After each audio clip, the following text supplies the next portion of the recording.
Hello, everyone. Welcome to Season 3, Episode 2 of Going the Distance. I'm Nicholas Delgado, and I'm your host for everything to do with high school running in Central Illinois. Make sure to follow on Instagram and other social media at Going the Distance IL and tune in every Wednesday for a new episode. Also, make sure to check out our new website, which can be found at www.goingthedistance.co. It provides all the latest news and is the easiest place where you can stay updated on all Going the Distance information. I hope you enjoy this episode. It was a really fun interview with Ryan Craig from Metamora, learning about the rest of the local teams and discussing the most recent mile split rankings. I hope you tune in next Wednesday, as we will be having new episodes each Wednesday during the cross country season. And from my ideas, I know that this season is going to be definitely one of the best seasons I've ever made. Got a lot of awesome things on the docket, so make sure to keep tuning in. Hope you guys enjoyed the episode, and I will see you in the interview. I'd like to welcome back Ryan Craik from Metamora. He is a senior. He is coming back to the show. He's been on it a lot in the past few seasons, and he was on in the Mid-Illini Conference group last episode.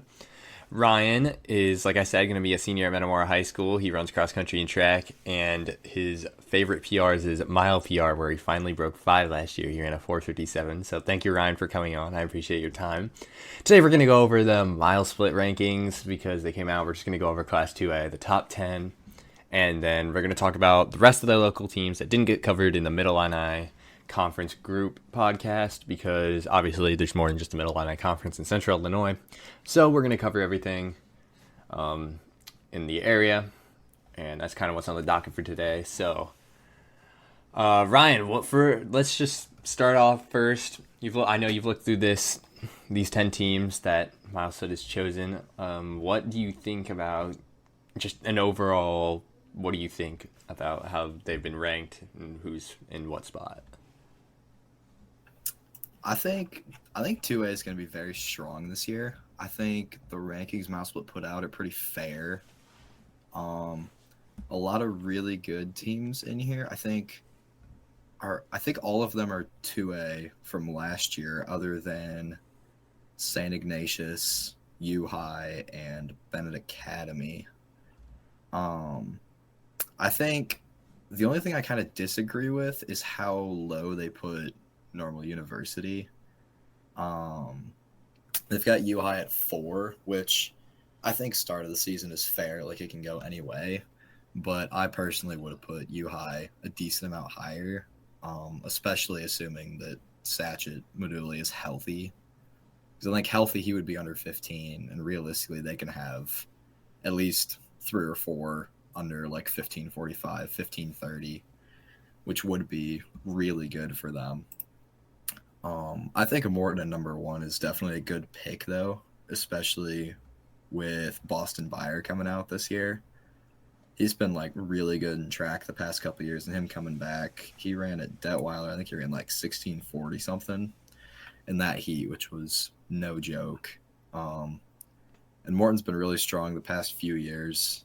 It'd be really nice to see them get a trophy this year. Central Illinois proud. I don't really know much about Bennett Academy just because they've been 3A the past couple of years. I haven't focused on them a whole lot. But, I mean, Finn Richards returns under 15, which is definitely solid. He'll probably be top 15, top 10 in 2A to lead them. And then I think Grays Lake Central's been consistently good over the past few years as well. Trey Sato, I haven't known him, but I've known the name since middle school, and he's been really good ever since 8th grade. Other than that, I mean, Chicago Peyton at 5. They've been good the past few years. They're 4x8. I think they're 4x8 one state for 2A. I'm pretty sure. Yeah, I can confirm that. I'm 90% sure. I'm pretty sure, yeah. Yeah. So they've got, coming off that, they've got a pretty good run going into the season. St. Ignatius dropping down from 3A. Last time I remember them being really good was back in 2020 when they were in 2A. I think they trophied at the Shazam race. Prairie Ridge, I was kind of surprised to see Prairie Ridge on here. I hadn't really thought about them too much, but Will Galen is like a really strong first runner for them.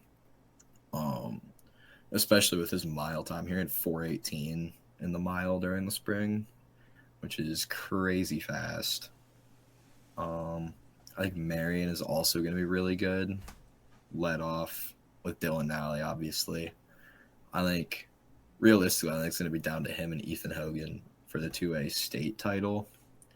But then getting back Cade Parks, I didn't know he existed until these rankings came out, but it looks like it's going to be really good to get him back for the team.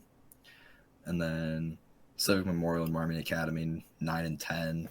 I think, like, kind of that bottom of that top 10 classification, there's, like, a lot of room for movement there. So I think, like, a lot of teams that they put in, like, 25 to 11 can definitely, like, bump up into that 9 to 10 range. But, I mean, we'll just see how it shakes out over the year, I guess.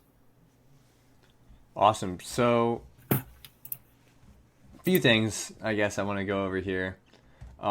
First, I just want to start with Marion. So obviously, super strong front runner in Dylan Nally here. He's probably going to be looking to break 14 this year, which I hope I will be there to see because that would just be fantastic. But last year, their kind of limiting factor was their fifth runner, if I remember correctly. How do you see that spot getting filled in this year by either a newcomer or somebody who's filling that spot that was left by a senior last year? I mean, honestly, I'm not 100% sure yet. I haven't looked at them too deeply, but I can take a look right now. So I know Cade Parks, it says he got third at the Oklahoma State meet in the mile of the 4:36. I think he'll definitely be solid for them. I gotta look at what their times were from last year to see who's actually returning. I don't know that they really lost any seniors from last year that I can remember. I know they placed well at the state meet. I don't remember what it exactly was though. They got eighth.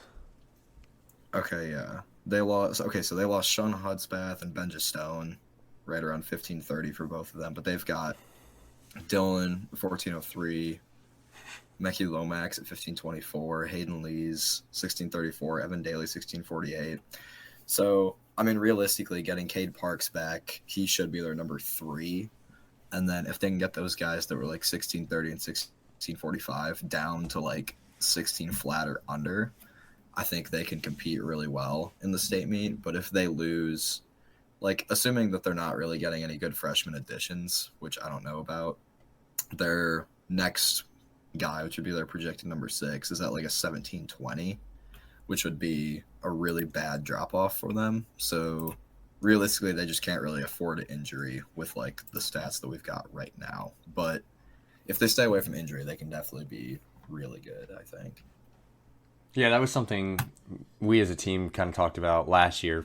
Not to like put any more notice, I guess, on my injury, but that was kind of a big hit in the middle of the season when I feel like the team was kind of expecting me to perform. So that was kind of one of our limiting factors as we went into the postseason there. We kind of didn't have as deep as a team as we had in the past. And I feel like that same thing is going to go for Marion this year. They're just going to have that fall off, and there's no room for error basically in the training. That you can't get hurt, can't have a bad race, which it's a lot of pressure going into a state meet. I agreed with your Crystal Lake Prairie Ridge. I was not exactly expecting to see them at 7, but I feel like they always do perform well. They're always up there. I always see them performing at the big races pretty well, so I don't think it's a crazy pick. St. Ignatius is one that I find interesting. See it at number 6 is an interesting place to be put. I feel like they're moving classes. They move classes like every 2 years. When they're 2A, they get bumped up the next class change, and then they get bumped down then the one after that. But they placed 19th at the 3A state meet, and they were coming out of a Chicago sectional. I'm not gonna lie, I don't know too much about who they graduated, but from what it looks like right here, they have a strong group of seniors coming in this year. How do you see them performing in this new 2A class with their times and stats that we can see like right now? Well, pulling up their stats from last year, it looks like they lost 4 of their top 7. So their two really strong returners they have are Matthew Conroy, 1515, and then Henry Fink at 1542. And then it drops off. So 1602, that's still up there for sure. And then it drops off by almost a minute down to 1656 and 1701 for the 4 and 5 guys. So I feel like there has to be something. Yeah, so Henry Fink, 425 in the mile this spring. That was definitely up there. Brandon Mendoza, 10 flat and 32. So, like, purely based off times from last year, I personally would not have put St. Ignatius as high as they did. But I think with some of those times that we saw during the track season, I think it makes it a little more realistic for them to be that high. But even so, like number 6 and 2A having like 4 and 5 coming in at 17 flat almost, that to me that seems a little unrealistic. But I mean, if they show improvement, I think it's possible for them to get that high. Yeah, awesome. And then, okay, number 5 was Chicago Peyton. You talked about the 4x8 a little bit. There has been, I feel like, a very key theme in track, between track and cross country. Whoever has a good 4x8 always seems to have a good cross team the next year. So I think putting Peyton up here is a very good choice, I would say. What are your thoughts on that? How do you see them performing after their super strong 4x8 season and just track season overall? So they don't, like, looking at their stats from last year, they don't have a clear front runner, but their 1 through 4 split is only 15 seconds, which is like wild. They go 1601, 1604, 1614, 1616, and then it does drop off by a full minute to number 5 at like a 1714. But Gus Berlinghoff as a new addition, that name's super familiar. I think he was a really good 8th grader last year. Hang on, I actually want to look. Gus Berlinghoff. That name is really familiar. While you're doing that, also, I just want to say Gabe Cooper. This is a junior. There's Miles Spitz had a soccer transfer here. He had a track season where he ran 9:42 in the 2 mile. So that would be a key addition to their team as well. Yeah, they're chilling with that addition for sure. Yes, I mean Gus 4th at the IESA state meet last year, 11:04. So he'll be a good freshman addition. Yeah, but Gabe Cooper at that, getting him up in that top 5. So that would put their whole top 5 under 16 for sure this year. So yeah, that makes sense with that. The addition to Gabe Cooper, I agree with putting them up that high. Honestly, I wouldn't be surprised if he's their fastest runner, because you said he ran 9:42. 9:43. Oh, 9:43. Okay, yeah. I mean, 9:43 is going to translate pretty well to cross, and then I mean if they can still pack up together and drop off some good time, they can probably get most of those guys down to like 15:30. And then just to add on to that 9:43 too, Gavin Lee ran a 9:47 this track season. So they might have some significant time drops with their front couple of runners. Yeah, I think that's definitely possible. So those Chicago schools are looking pretty solid this year. And then I'm gonna skip over U High for now. We'll come back to them. But Grays Lake Central, ranked first last year. They were a really strong team. Kind of rolled people throughout the year, and then got to the state, and it did not go their way. They did not get on the podium. So they're out for revenge this year. They want to do good, I'm sure. Trace Otto, 412. That's quite impressive, I would say. And then all these names pretty familiar. I feel like they didn't lose anybody, or they might have lost a couple, but they didn't lose a lot of people. Their Detweiler dark performances, obviously not too telling because it was still summer and it was extremely hot, but some good performances out there. I think they're going to be a very competitive team this year. I think they're going to be looking for a championship once again. But like you said, it's going to be a very competitive season. Um, what do you have to say about that? Obviously, Trey's going to be a huge front runner, but how do you think their pack's going to have to perform this year um, to get up on that podium or even the title? Yeah, I mean, I think realistically, like for a podium finish this year, it's almost a guarantee you're going to have top five under 16. Like that's how it always is. I mean, other than last year, obviously, because it was horrible weather. But I think having their top five under 16 is definitely within reach because they have, I mean, Trey Sato returns under 15 from last year. And then they return, what is this, one, two, three, four, five of their top seven, four of their top five. So they just lost their fifth man, Duncan Jones, and then their number seven. But they've got Trey Sato sub 15, and then three guys that were all in the 1530s last year.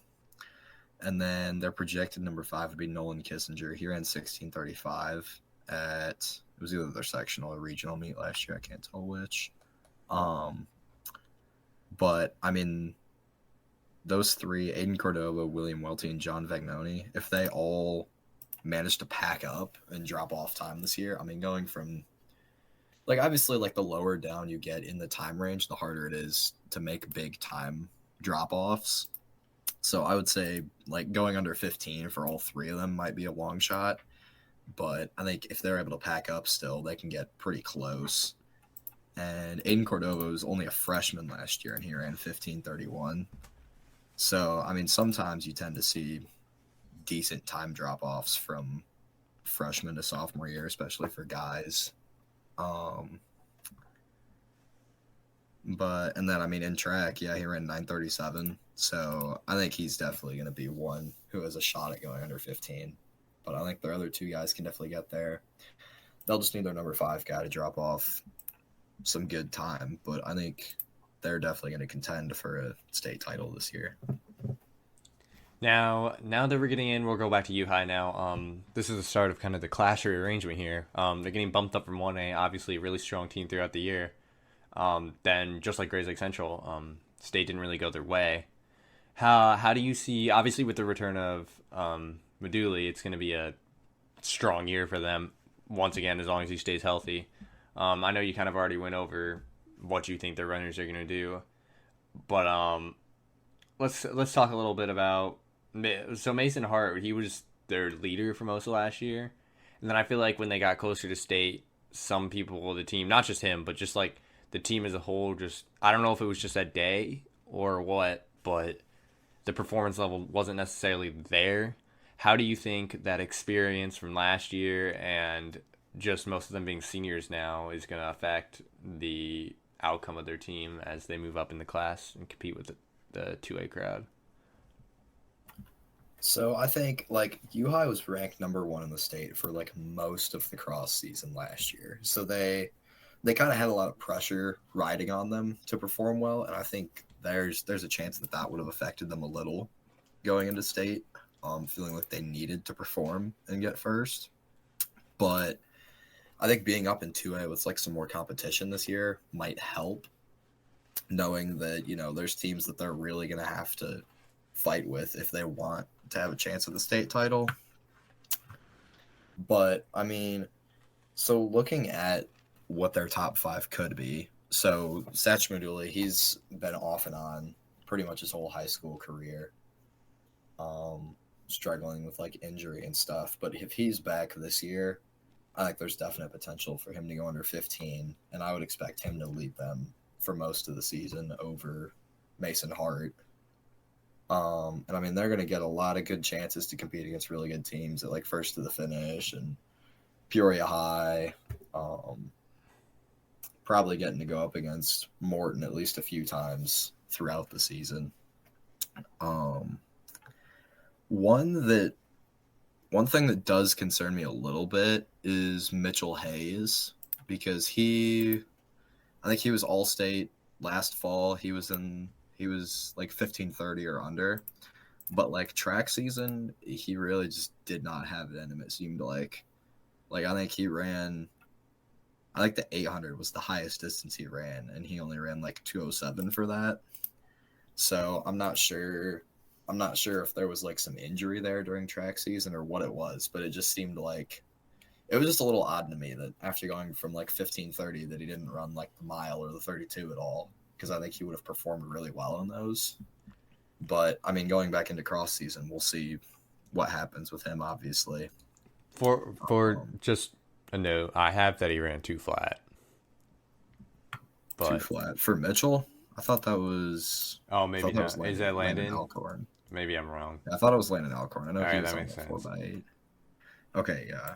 Um, but they've got a lot more improvement as well from a couple of guys. Sean Cabe was a freshman, and I think he was like 16:20, 16:30 during cross, but he ended up going under 10 for the 32 during track to go to state. So I think there's going to be some improvement from him there. And then one that really surprised me was Sean Emmanuel. He's a junior this year, and I think his PR during last season was like 1740 something. But I think he just put in a lot of work over the summer, and I heard from him that he ran a 16:08 in a 5K over the summer. So I think that's gonna help him perform really well for their team. So they've got potential to have their entire top 5 under 15:30, which would put them in a really good spot for a state title. Definitely. And then Bennett Academy, interesting performance out of them last year. Sectionals, they didn't even make it to state for 3A. Now that they're getting bumped down, though, I correct me if I'm wrong, but I'm pretty sure their full top 7 is already has their PRs under 16. That's a big deal. They're deep. They have some room for error, and they have got that front runner. How do you think their improvement is going to compare to the rest of the teams in the top? Do you think it's going to be? Do you think they're fairly seated at 2, or do you think what do you think about just Bennett Academy in their ranking? I think number 2 is pretty fair. Especially like I think one of the things that I would put them really high at for is their depth. So they're returning 10, their entire top 10 from last season. Like of their top 16, they only lost 2 seniors, which is just crazy to me. So they've got their top 6 returns under 16, and then there's one their number 7 was 1605. So that top 7 is like really good. Um and then it drops off a little bit to number 8, like 1709, but there's still a lot of guys there that were like in the 17s. So I mean, even if they do have, some struggles with injury, they've still got a lot to back up their front pack. And they've got a lot of guys who can perform really well. Like Finn Richards returns under 15. He should be a really good front runner. And then Aiden Hewlett under 15:30. And then it's like from there, it's like an even 10-second drop to each guy, like 15:28, 15:38, 48:58. And then they're number 6 at a 59. So they're like with improvement and like changing around and stuff, there's a lot of guys who can fight to be in that top 5, top 3 pack, whatever. And I think if they're kind of able to work together as a team and kind of shave that pack down to less than a 10-second gap per person, I think that's going to be really effective for them. So I think they're a team that can run really well as a pack, and I think that's really going to help them in the postseason. Awesome. So finally, moving to the number 1 spot, it's Morton. It's my team. I'm not sure how we feel about that. I know that 2 years ago we were also ranked number 1, and it got to our heads a little bit. I think we have a better mentality this year. I don't think we're going to let that happen again. We're definitely deeper than we were last year, but it was I was kind of surprised myself to see us ranked at 1. I know you said you were too, but we're still going to be competing. I know we've all been working really hard this summer. We have a strong top couple runners, and then rounding out our top 5, we solid times as well, and then even through 7, 8 runners, we should have solid times. And then incoming Boston buyer, that's going to be a big like a key addition to our team this year. He's been performing really well, adjusting to the cross country training. So as long as everybody stays healthy, I'm hoping we have a fantastic year. Like I said, personally, I wasn't expecting to see us in number one. What are your thoughts on that? So the number one pick from Morton, it surprised me a little bit at first, but like thinking about it, it does make sense. Like since we've been freshmen, Morton, their worst performance at a state meet was fifth. And I think that was last year. And you guys only lost Chase Sauter off that top five, so you're gonna get back Josh, Jonas, Layton, and Christian. Um, and I think Christian Harris, he really surprised a lot of people during the track season. He ran 4:30 for the mile, which is pretty crazy, especially only as a sophomore. So I think he's got a lot of potential to do really well this season. And then picking up Boston, like you said, is a huge addition because he already ran in the 1640s at Detweiler at Dark in that heat, which was crazy. I was not there, thankfully. Didn't have to run in it, but I heard it was really fun. It was Um, spectacular. yeah, so I mean, really just looking at it, like Morton, they've been a huge presence in the state for the past 4 or 5 years. Um, Josh and Jonas, they came onto the scene freshman year as superstars, and they've been performing well every year. So this is their last year on the team. I'm thinking they definitely want to make it a big one and try and come home with that state title. Yeah, I know our senior group this year, and it's like I said in the mile split article, but it's I guess better to hear it from somebody there. I feel like our senior group this year is really hungry. We were not happy about our placement last year, and we really wanted it sophomore year as well. And I think we're going to be coming out this year. We want to go back to repeat what we did freshman year, take home an official state title this time, and close that out. But yeah, so that's the mile split rankings, everybody. I think it'll be a great year, very competitive. 2A is looking very strong this year with class movements and just returning runners. So let's kind of shift our focus here a little bit more into local teams once again. I know we talked about the Middle Illini Conference a lot last week. I want to move into also still local, but not as focused on Middle Illini. So Ryan, I know you compile stats from just everywhere in the local area. So I'm going to kind of hand it off to you for a second. Let you talk about some teams and runners that you think are going to be some standouts this year. So, some people to watch for, I guess, just in the local area. You can expand your range however far you want. Just give us a little bit of a rundown. Tell us what we should be looking for in the surrounding conferences and towns and whatever you've got for us. Yeah, so I put up, I figure a lot of people that are listening have probably already seen them, but I put up my preseason team rankings for all the Central Illinois teams, at least for the guys. I haven't finished the girls yet, but those are coming soon, I promise. So I had U-High and Morton at 1-2. I think that's going to be interchangeable throughout the season, though.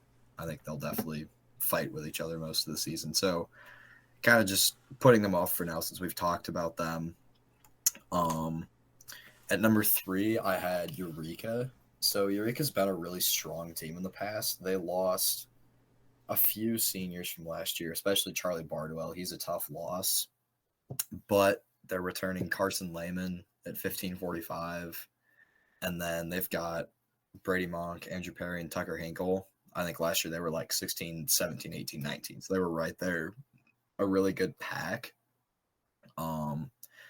Brady Monk performed really well at Detweiler at Dark. I think he was the number 2 area finisher, second only to Fisher Rinkenberger from Washington.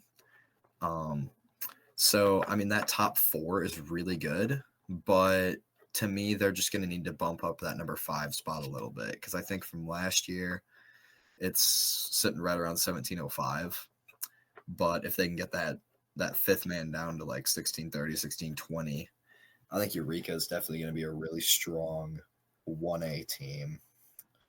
And then I'm gonna kind of go off a little bit from like just like the order of rankings that I had and kind of talk about 1A teams some more. So Peoria Notre Dame bumped down to 1A because of enrollment. And I think PND they got ranked fairly low by mile split. I think they were number 8. I personally would have put them higher. Um, I think Andrew Elward is going to have a big season this year. He performed really well at Detweiler Dark last year, but didn't have a ton of improvement. But if he's able to develop more throughout the season this fall, I think he's going to be able to throw down some really good times. And they're also picking up Max Kirby, the freshman from Blessed Sacrament. He ran 10:27, I believe, is his PR for 2 mile last year. So he should be probably top 3, I'm guessing. Elward, Kirby, and Joe Earhart. I'm guessing will all be under 16 easily. El Paso Gridley. So El Paso, like historically, to me, they've been one of the best like pack running teams that I've seen in the area. Um, so they're returning 2 under 16 and a few others that were pretty close. And they're also picking up Caleb Graham, who was I don't recall if last year was his first year at track. He might have run before that, but I think he ran 450 for the mile, and he was a really good 800 runner. So he's going to be a pretty good returner for them. And then Dean Witzig had a really good track season. He was all state in the 3200. I think he was ninth, so just barely all state, but he had a PR of 948. So he's going to be really solid. Now I want to talk about Elmwood for a second. So I haven't ever like personally talked to any of their runners, but just like looking at like what some of their guys will post for their runs and stuff, like they do some crazy training. And I think that really shows with Isaiah Hill.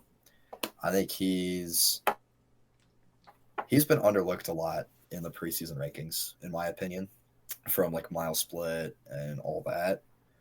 I think he is an easy, like for me, he's an easy top 5 pick in 1A because he ran his track season was crazy. He was like, at least for the area, he was ranked first in 800 through 3200, like 152 relay split, 419 mile at state, and then 930 at the distance gala. He won by like 30 seconds.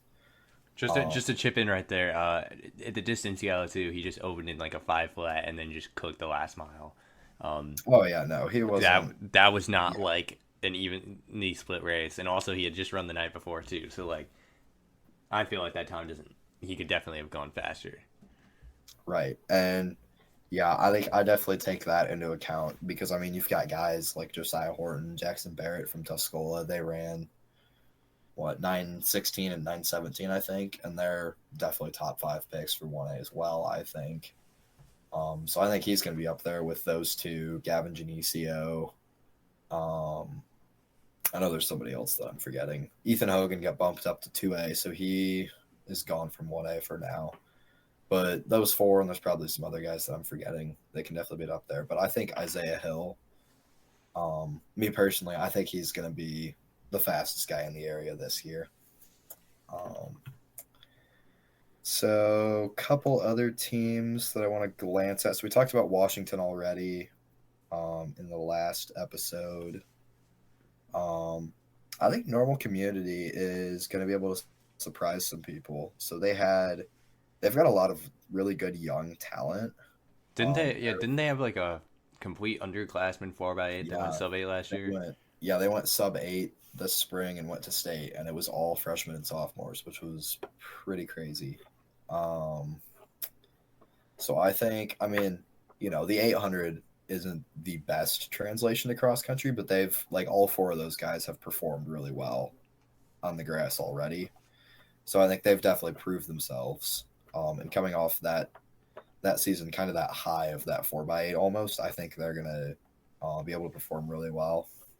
And then the other, like other than those 4, I think it was Joey Yaros, AJ Ince, Drew Patterson, and Nate Witzig I believe, was that 4 for that 4x8. And then I think Jack Thomas is a really good returner as well. I think it's just him and Joey Yaros return under 16, but I wouldn't be surprised if a few more of them go under 16 this year. Um, I think Jack was kind of their main like 16 and 32 guy during the season, and he performed really well. He got close to sub 10 a few times. So I think he's going to be in the mid to low 15s this year for sure.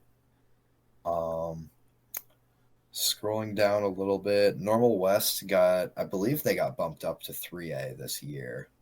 Um, I think if they were still in 2A, I think they would have had a pretty surefire bet into state, but they're really going to have to fight for it now. They've got a really solid top three: Aiden Swanlund, Ethan Snyder, Aiden Starkey. And then they're also returning. They're getting Zeke Rice back from track, and I think he was right around 440 for the mile. So he's going to be a really solid addition, but they're kind of going to need to bump up that number 5 guy a decent amount if they're going to want to have a chance of getting into state in 3A. And then Metamore and Dunlap. We didn't really talk about Dunlap much because Charlie wasn't on. So I'll talk about them for a sec. So Dunlap, they lost. Shoot, it had to have been. I think it was 3 seniors from last fall: Aiden Moore, Reese Suzak, and Braden Cox. And they don't really have a sure like front runner. Like based off last year, you would think Jacob Gladstone, but Charlie's been performing pretty well over the summer. I think he's had a really good summer. I think Luke Williams could also be one to watch. He started doing really well in the mile towards the end of the track season. And then Aaron Moore is an interesting addition for them. So he came out for track for the first time. I don't know if it was first time ever, but it'd been a few years. And he qualified for state in the 400.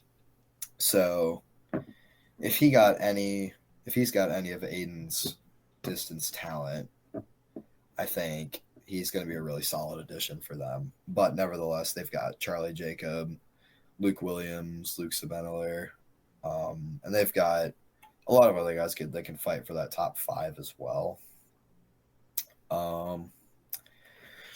Now, I think that's kind of all the teams I'm going to talk about, but some other individuals that I think could be ones to watch this year. So Logan Demling from Olympia, he was just like 2 seconds off of making it to state individually last year. So I think he's definitely going to be in the hunt for that this year. I remember him being all-state when we were in middle school. So he's definitely a really good runner. Let's see. IVC, Brecken Fahrenkrug, I think for the opening part of last season, I think he struggled with injury a little bit and then was kind of able to get back into it and ended up going like 1540 towards the end of the season. So their IVC got bumped up to 2A this year. I would think if he was in 1A, I think he would have likely been all-state, but I think if he's able to stay away from injury and he's had a really good summer of training, I think there's still a chance for him to go be all-state in 2A. Delavan, honestly, I think Delavan could surprise a lot of people this year.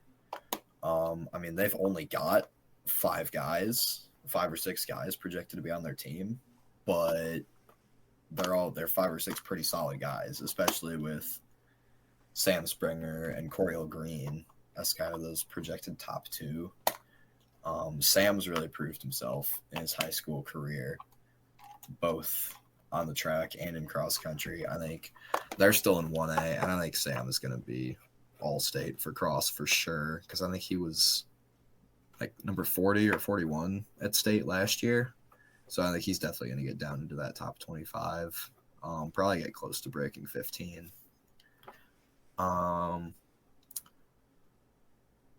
Other than that, Just scrolling up a little bit here. Oh, Aiden Thompson from East Peoria. He's going to be a really good returner. We already talked about him in the conference one a little bit. And I think the last guy that I kind of want to talk about is Jack Manley from Limestone. So last year he was like 17-11, I think, for 3 miles.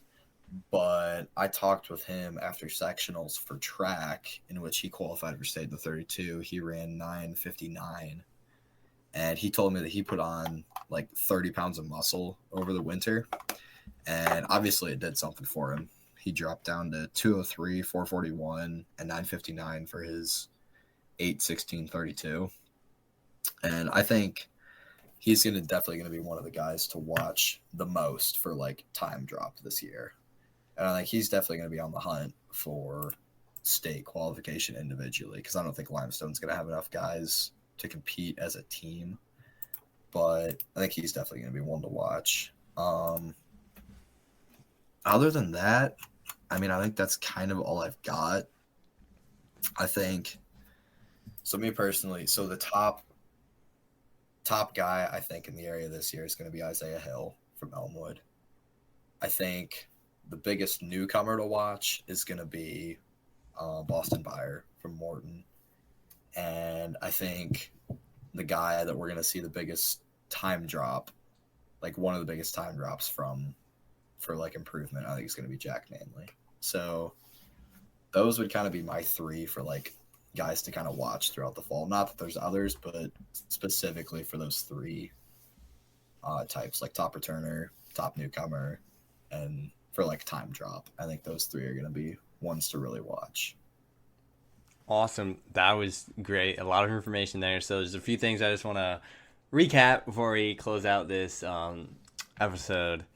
One of the main storylines last year during cross country was Eureka versus El Paso, and I know you covered these teams a little bit. How do you think that's going to play out this year? What do you think this battle is going to look like this year? I know that they both lost a couple runners, but even for individual conference title over there, like you were the top runners for going against each other all year. But how do you think that's going to play out this year? What's it looking like?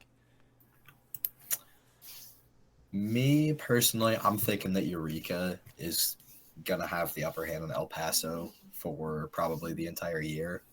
I think just like that front 4 pack of Eureka is really hard to beat. I mean, like both teams' summer training is always like super good, and their kind of first show off is going to be, we're hosting those 2, Elmwood and Peoria Notre Dame, on next Tuesday. Which actually, when is this episode coming out? Is it this Wednesday or is it next Wednesday?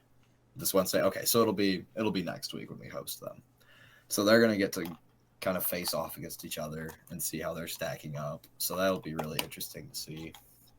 Well, so speaking of that, I did want to, just while you're talking about Elmwood as well, another storyline there. I've had a couple runners follow me on Strava. Aiden Faulkner being one, and I know you talked about just their intense summer training, and from what I've seen, these guys are just cruising on some of their runs. Obviously still in 1A. How do you think that's gonna how do you think they're gonna put up as a team against the rest of the 1A class? I think that, like, honestly, all 4 of the 1A teams that are going to be at Metamora next week, I think will end up in the top 10 at Detweiler in November. I think Elmwood is going to be, like, historically they've been super good. But I think that they could really have a chance at a trophy this year. Especially just with Isaiah Hill. He's going to be such a good front runner. But I think they're going to have a really good pack. And I mean, just like, I haven't looked at their workouts too closely in depth, but I've seen them do like 15-mile runs in at a 6:30 pace. I'm like, okay, that's freaking wild, especially for high school. So I think they've got a lot of miles in them over the summer, obviously, and I think that's really going to help their training. But as long as they've been doing speed work as well too, I think that'll be crucial for them. But I mean, if they're kind of just able to pack their 2 through 5 guys, I think that's going to work out really well for them. And the other thing I do know about Elmwood is they're picking up Darwin Herman, who I don't remember if he ran cross country in middle school or not, but he didn't last year. But he did track, and he ran like a 52 or a 53 for the 400 just as a freshman. So, I mean, I think that should translate pretty decently to cross.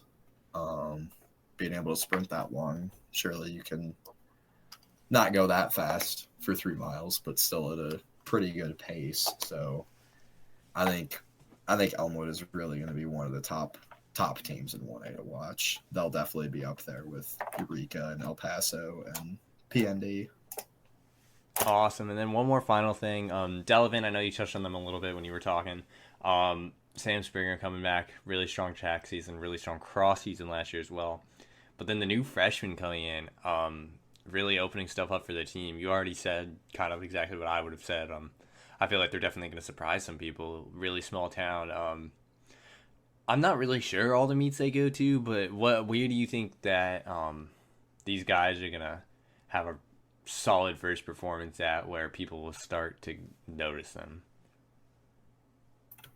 I mean, I'm not sure. I'll look at their schedule real quick, but I know they host an invite fairly late in the season on their course, which Delavan's course is crazy fast. I think, me personally, it's up there with Chatham Glenwood for like how flat that course is. So it's really good to run really good times on. But looking at their schedule, they're going to the Lighted Up meet at Clinton this weekend. So they're going to be there, I mean, with like normal U High, and I think Clinton is also supposed to be pretty good for 1A teams this year. And I mean, other teams are going to be there, like Decatur, St. Teresa, Pleasant Plains, Pontiac, Riverton, Rochester. So there's going to be some solid teams there. So they're going to have some good competition there. But I mean, looking at the rest of their schedule, it's a lot of meets that I don't really know a whole lot about, like the Rochester invite, Porta invite, Springfield High invite. Like it doesn't seem like they go to any of the really big ones, like First to the Finish or Peoria High. So, I mean, they went to the Patriot invite, but that was their only Detweiler meet other than state last year. So, assuming they run the Patriot invite again at Detweiler, that'll be the first time we see them there to throw down like some really good times. But I mean, in all honesty, it could be up until we get to sectional or state that we see them have a really good team performance. Awesome insight there. All right, I think that finishes it out here. I think we got a lot covered. Great statewide look with the mile split rankings coming out this past week. Awesome local, just everything in the area, just covering, seeing how individuals and teams are going to perform as we enter this cross season coming up. Within the next couple weeks, it shall be really exciting to see all the classes competing this year. Just before we end, I have a final count about the charity 5K run going the distance for the Salvation Army.